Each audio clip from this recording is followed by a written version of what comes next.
Hey guys, thanks for stopping in to hang out with me a bit today. We are going to do a nail art tutorial for this look here, inspired by the Carolina Panthers, which is an NFL sports team. So Super Bowl is coming up this weekend. This is one of the teams in the Super Bowl, so that is the cause for this tutorial.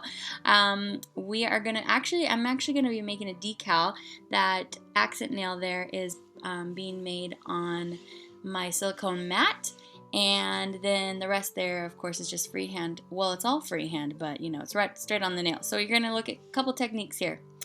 These are the products that I used, just a nice acrylic blue paint that kind of matches their colors. Pretty Serious Presence, of course, for my white.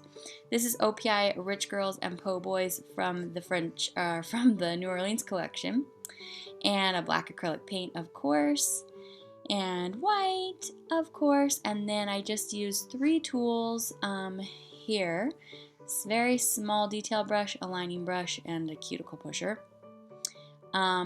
This is actually a top coat, but I'm going to use it as the base coat to make my nail vinyl, and then a super thick, fast drying top coat for on top of my nail art. So to get started out, oh my goodness, isn't this color absolutely gorgeous? Rich Girls and Po Boys from the OPI New Orleans collection.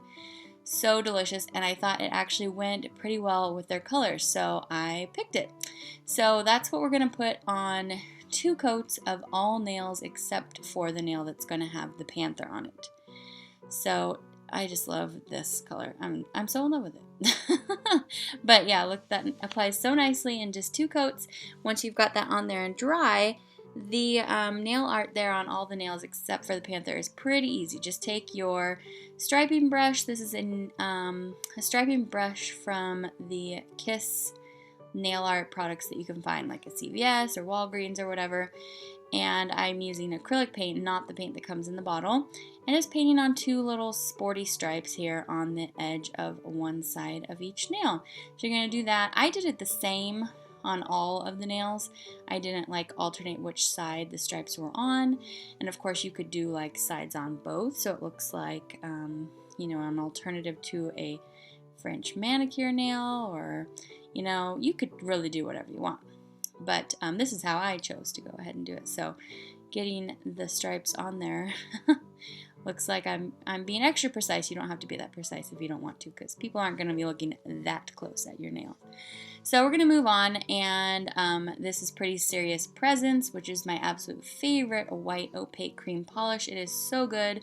You could just do 1 coat, but I'm going to go ahead and do a second. I definitely recommend this polish. I definitely recommend this brand. It's a brand from Australia, and I absolutely love everything they do, but oh my goodness, their opaque black and white polishes are amazing. So here is the second coat of Pretty Serious Presence, and then we're going to go ahead and get along with this tutorial. So I'm going to be using my UberChic mat, my stamping mat, and it has these little like fingernail spots that you can use to guide where, like, how big you should make your decal. So I started out with that Le Chat, I think it was ultra fast drying top coat, but I'm going to use it as my base coat. So wait for it to dry completely. Okay, so this is sped up like 600%. But anyway, so I'm going in with my super fine detail brush and black acrylic paint, which, by the way, my super fine detail brush is not a special brush. I just went to the, you know, like to Joann's or Michael's, and I picked up a set of, you know, cheap artist brushes, and then you just cut them down. So see how big it is where the gold is there? That is how big the actual brush is, and then I cut off every other little piece of that brush except for what you see me actually painting with. So it's quite a bit of cutting down, but that is probably the most budget-friendly way to get yourself a very nice detailing brush, is just create them yourself. And you just make them really, really small.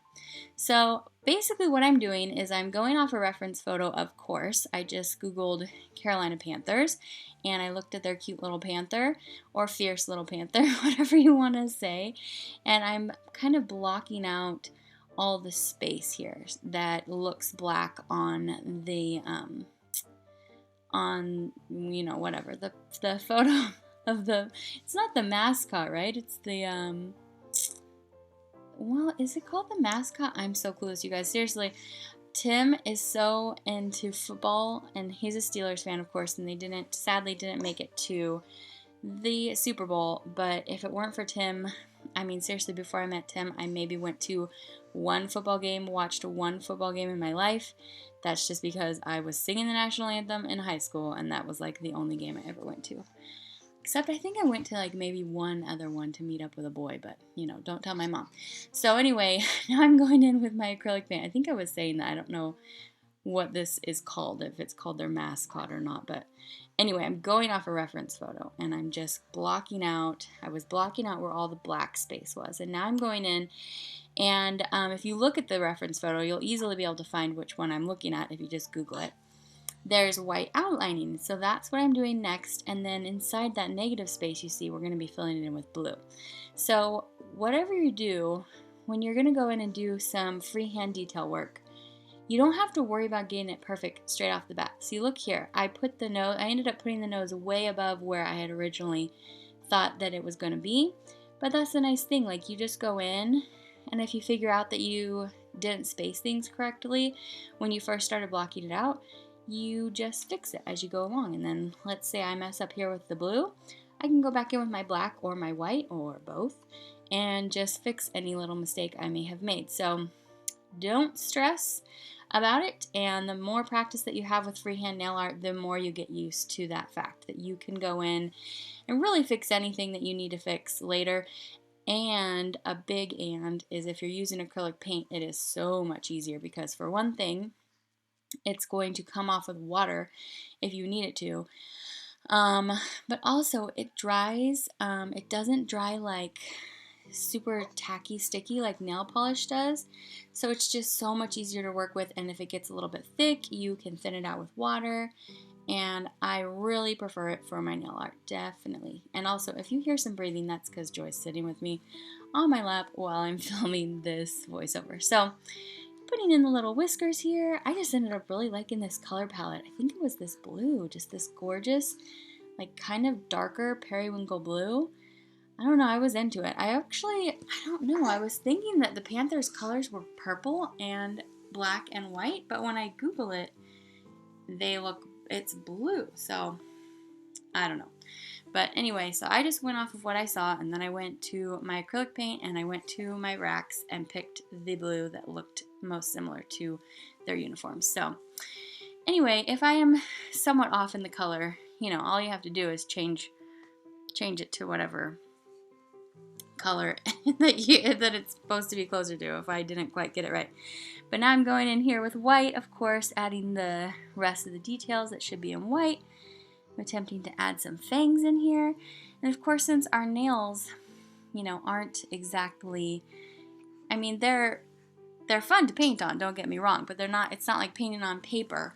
So you kind of go and block it out in your mind, and then you get on here and you're like, wait, this rectangle doesn't quite fit what I thought it was gonna fit. That happens to me every time. But you know, you just kind of roll with it, and I didn't get the whole image on there. Like, I think the neck went quite a bit down farther.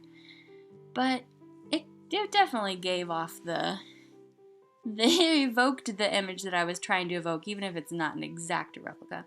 And of course, like I mentioned before, if you're recreating this on yourself, you're going to be your own harshest critic, and nobody's going to be looking as up close to your nail as you guys are looking at this right here. So I definitely hope you give it a try, especially if you're a Panther fan, and you know, tag me on Instagram. That'd be really fun. So what I'm doing here is I'm just going in with my black. Like I said before, black is like your eraser, especially if your base is black. So I'm going in. It's so much easier to clean up with black than with white, because it's just gonna, you know, it's going to basically erase any kind of thing that you did that you didn't like. Okay, so wait for that to dry a long time, and then peel it up with a cuticle pusher. That's what I like to use. And actually, if you're using acrylic paint, you wouldn't have to wait quite as long as if you were using nail polish.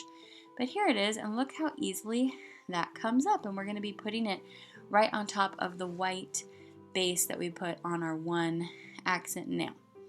So this is so lovely. I really love decal painting. For one thing, I don't know if you guys know this, but every single time you have ever seen me do nail art in any of my videos, it has always been upside down. Because of the way my camera is, I have to actually paint my own nail upside down. Like if I was painting it and not filming it, I would hold my hand in a way that I could see my nail right side up. But because of my camera, I have to lay it flat on the table and paint upside down, which is like so much harder for me.